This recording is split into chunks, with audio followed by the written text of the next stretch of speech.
stroking and stared at my chest made his desire for me evident.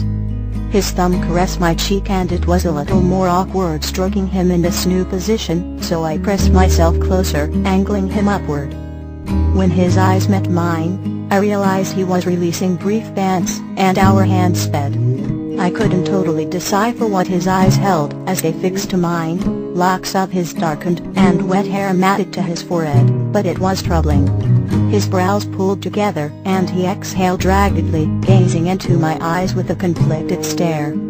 He embraced the feeling, bucking his hips, and yet he resisted it, clenching his teeth as his hand moved with an uncertain, mechanical rigidity. I wrapped my other hand around his neck and pulled his face to mine, offering him an encouraging, chase kiss. It was difficult to pull him to me, his body so stiffened with tension, so I stood on the tips of my toes and lifted myself to him. His lips were set into a firm line, and it took a moment for him to yield, returning my kiss hesitantly. But then when I tightened my fingers, he groaned against my lips, and the muscles of his jaw constricted. His pleasure was steadily overcoming his fear. His hand accelerated once again, the hard biceps in his arms flexing as our bodies began jerking to the movement. I was a little intrigued, wondering if he always went so fast. He kept a steady pace as he held his lips to mine, breathing against me raggedly as the water lurched from our flesh with the motions of our arms. And then he whimpered as his brows pulled tightly together, and I became scared that it was hurting him.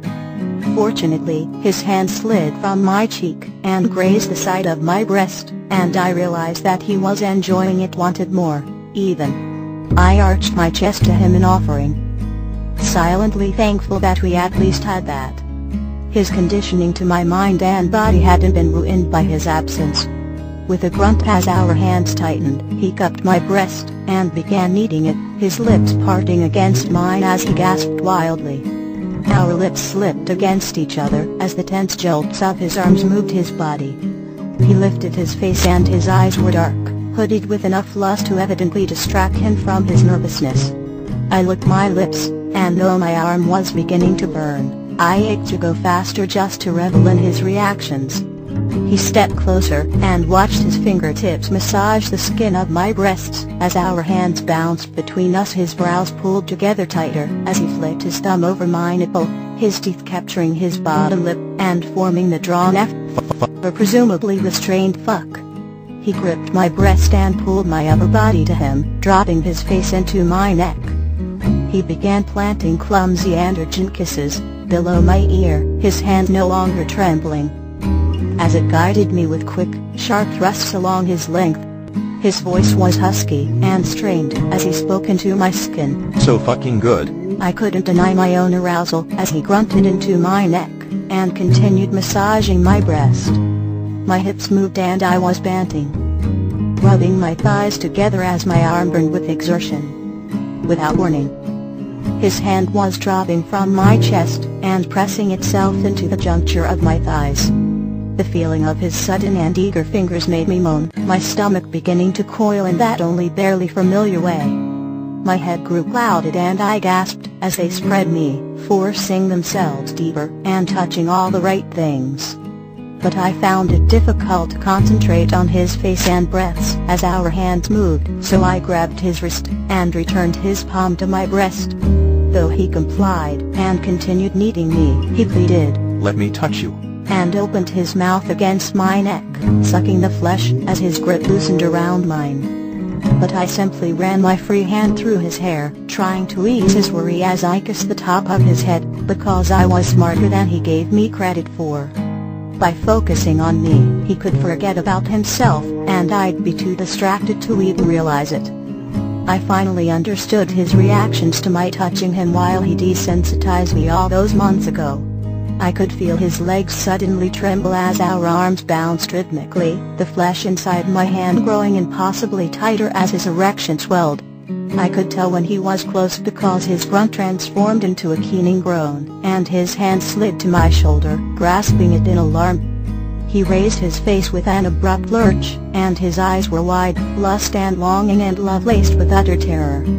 When I felt his movements faltering, I locked my jaw, and sped my strokes, his open-mouthed whimper confirming that he liked it, but was chickening out again. His forehead fell against mine as he started panting loudly, his hips pushing into our palms involuntarily.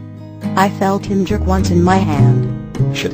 He suddenly hissed. When I looked at him, his eyes were screwed closed, every muscle in his body going rigid as he locked his jaw, and shuddered.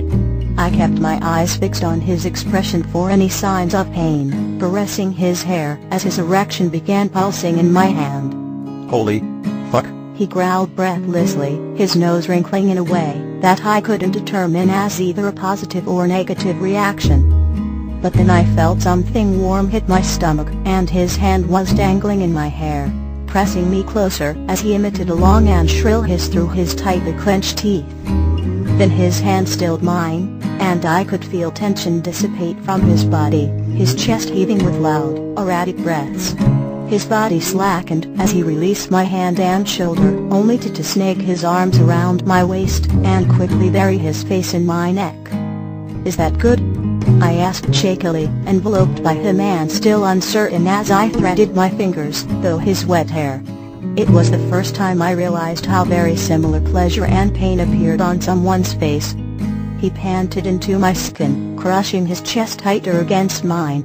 So good. He answered in a fatigued, yet satisfied voice, before amending. Motherfucking fantastic. My smile must have been big enough to split my face, when he finally dragged his lips across my skin to my mouth. He brushed the wet hair from my face, as he kissed me languidly, sweeping his tongue against mine briefly before parting, only to plant another, soft kiss to my forehead.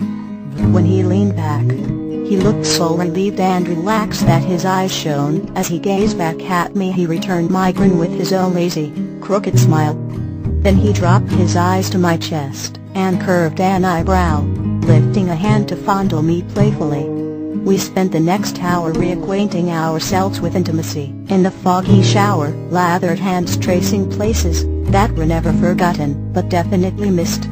Our fingertips massaged scalps, and we granted each other random, soft kisses and brushes of skin.